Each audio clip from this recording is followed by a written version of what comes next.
As if there needs to be another ringing endorsement of the Mediterranean diet, now it looks like just about every food involved with it can help kill cancer cells. So again, it just proves once again, year after year, decade after decade, it is the most effective diet on the market. Culture and history plunge directly into things, into stones, into wrinkles on human faces, and the taste of wine and oil, into the color and waves. How adorable. Centuries-old tradition has benefited tens of thousands of people in the place where the scholars lived. Following this diet, people increased their longevity, improved their quality of life, and reduced the risk of cancer. The diet is called the Mediterranean diet, and we've talked about it ad nauseum. Okay, basically, good fats, low carbohydrates, rinse and repeat. Okay.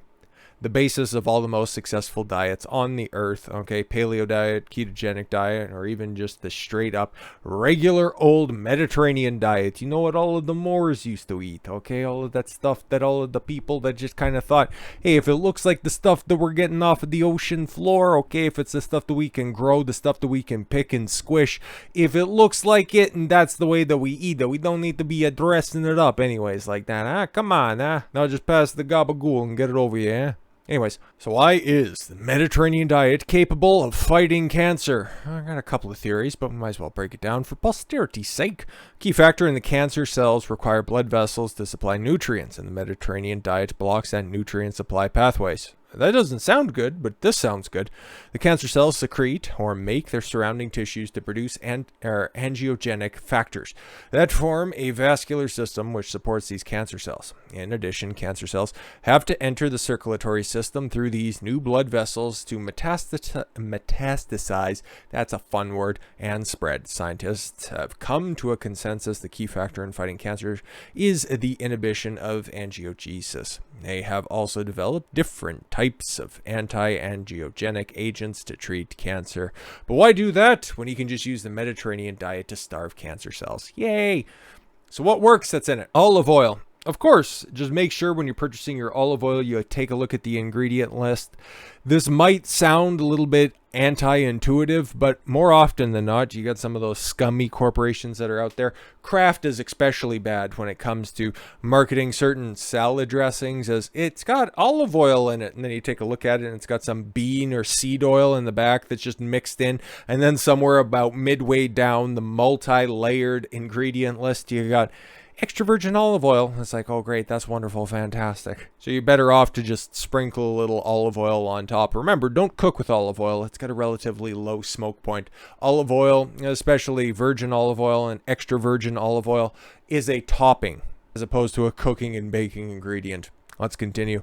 So it is obtained by mechanical means that do not lead to any alterations of the oil composition. Olive oil contains both saponifiable, that's a word, and unsaponifiable components. I'm not saying that again. Components consist mainly of triglycerides, accounting for 98 to 99% of the olive oil.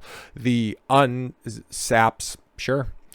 Component mainly contain vitamin E, phytosterols, polyphenols, and triterpenoids. That's a word, accounting for 1 to 2% of the olive oil. Among them, the quality of phenolic compounds is the largest in extra virgin olive oil. That's what I always recommend anyways, mostly because extra virgin, the extra better. And they have antioxidant, anti-inflammatory, anti-cancer properties.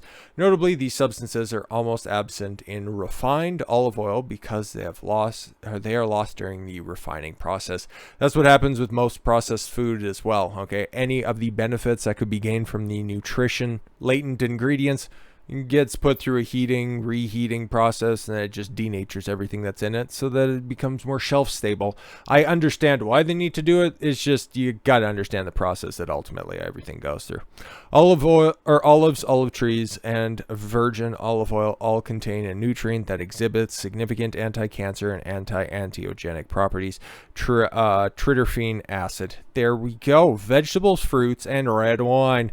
I'd never recommend red wine, so I'm not going to do it here. I'm not going to break with traditions, but hey, if you like to adhere to the whole glass a day keeps the doctor away, well, that's fine. Just Don't pet your cat too hard, and that just make sure that your local liquor store has another box on tap for you because the weekend's coming up. Rich polyphenols with anti-cancer activity are found in vegetables, fruits, and red wine.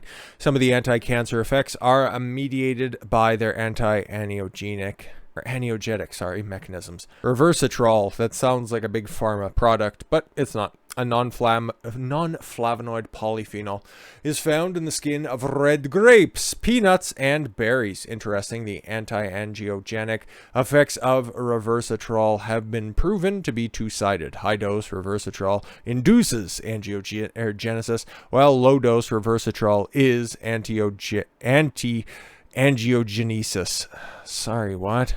Another compound to derivate of reversitrol found in grapes and red wine is piscinotenol. Okay, and it has demonstrated to exert cardiovascular protection, atherosclerosis prevention, I actually said that right this time, anti-aging, anti-inflammatory, and anti-diabetic effects. Sorry, my back cracked.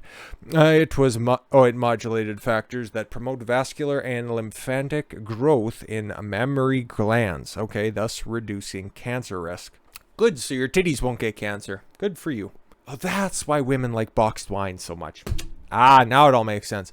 Cold water fish. Yes, cold water fish. Are fish that survive in low temperatures. Never would have thought that. Thanks for the clarification. And they are rich in omega-3 fatty acids, long-chain omega-3 polyunsaturated fats, cannot be synthesized in the human body and must be consumed through the diet. And yes, you get them through wild-caught fish, repeat after me, salmon, and then small fish as well. Always go for wild. And if you're going to get any canned fish like sardines or mackerel like that, get them packed in water, not in cheap oil, unless you can ensure that they're in olive oil, actual olive oil, complete down to the very last drop.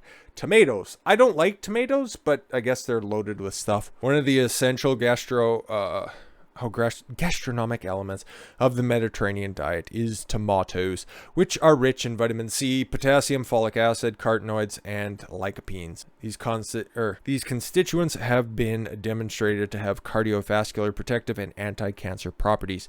Tomatoes, lycopene in particular, may prevent and inhibit multiple cancers such as lung, liver, and prostate cancer through anti-angiogenesis. Okay, British researchers surveyed that diet of nearly 50,000 people and found that among male participants, the group with the highest lycopene intake was 28% less likely to develop prostate cancer than the group with the lowest intake. Sweet. Coffee? Hate coffee. Herbs. Some culinary herbs and spices are used to preparing the Mediterranean diet. Dry oregano, high proportions of polyphenols, the ethanol extract of oregano can reduce the expression of epidermal growth factors in breast cancer tumor cells, inhibiting the cell's angiogenesis. Rosemary for its carcinol and carcinoic acid, which can inhibit the growth of vascular endothelial cells, and moreover, the Mediterranean diet emphasizes hospitality. Yeah, blah, blah, blah, makes you feel good about stuff.